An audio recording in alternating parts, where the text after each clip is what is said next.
Hello friends, digital English solution में आपका स्वागत है।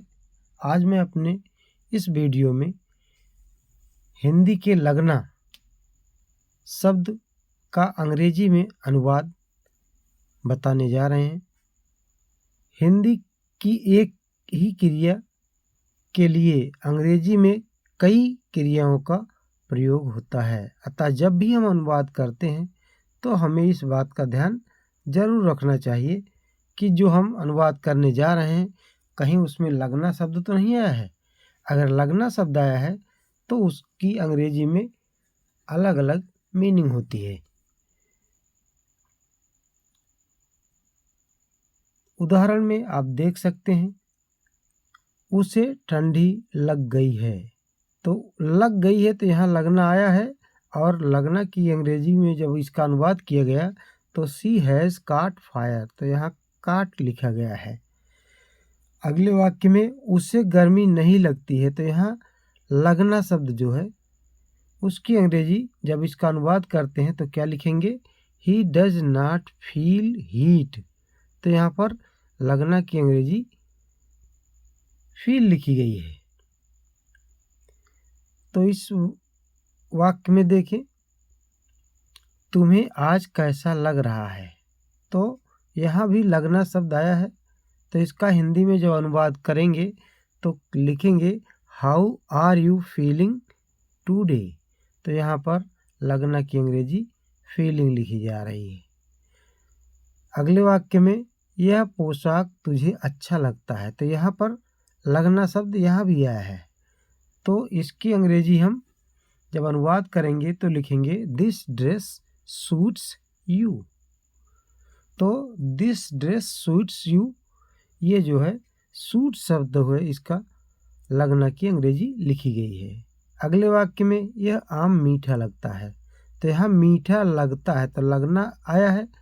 तो खाने के बाद ही आम मीठा लगता है, देखने से नहीं, इसलिए खाने पर जो लगता है उसको हम टेस्ट कहते हैं। इसीलिए जब अनुवाद करते हैं अंग्रेजी में तो उसका अनुवाद क्या लिखेंगे, दिस मैंगो टेस्ट्स स्वीट।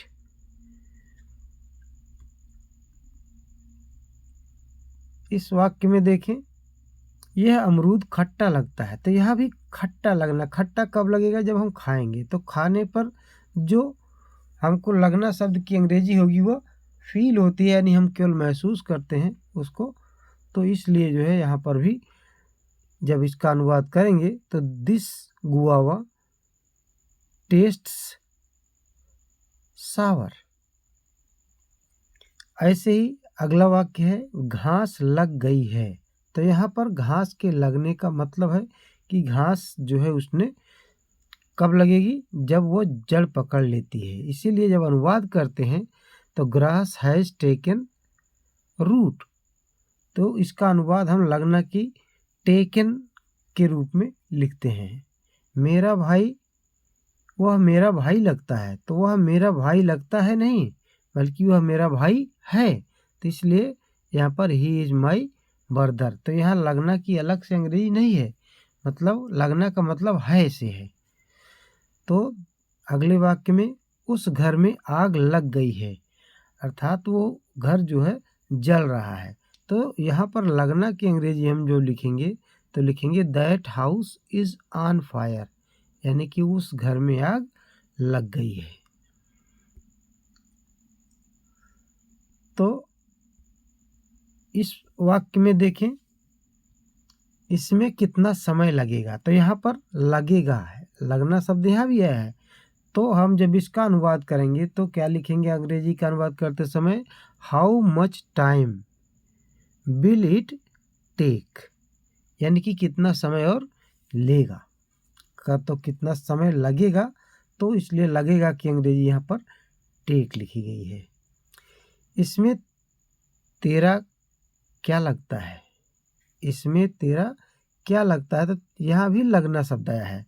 तो लगना की अंग्रेजी हम अंग्रेजी में जब इस वाक्य का अनुवाद करेंगे तो क्या लिखेंगे, how does it concern you, तो यहाँ पर लगना का मतलब है क्या संबंध है, या इसमें तुम्हारी क्या स्थिति है, इसलिए जो है तुम्हारी चिंता क्या है इसमें, इसीलिए यहाँ पर हम लगना की अंग्रेजी कंसर्न लिखते हैं। और अगले वाक्य में वह सुबह की हवा शीतल लगती है, तो सुबह की हवा शीतल लगती है, तो सुबह की हवा क्या होती है, मॉर्निंग एयर होती है। और वो कैसी लगती है, इज कूल, यानी कि सुबह की जो हवा होती है वह ठंडी होती है, ठंडी लगती है वो, इसलिए जो है हम यहाँ पर इसका अनुवाद मॉर्निंग एयर इज कूल लिखते हैं।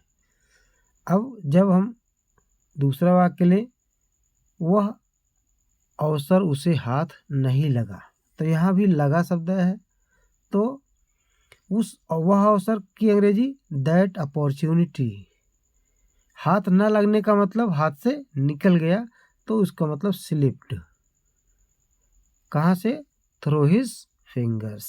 तो इस तरह से दोस्तों आपको यह वीडियो यदि अच्छा लगा है तो आप इसे लाइक, शेयर और कमेंट करना ना भूलें, और साथ ही बेल आइकन दबाना मत भूलिए।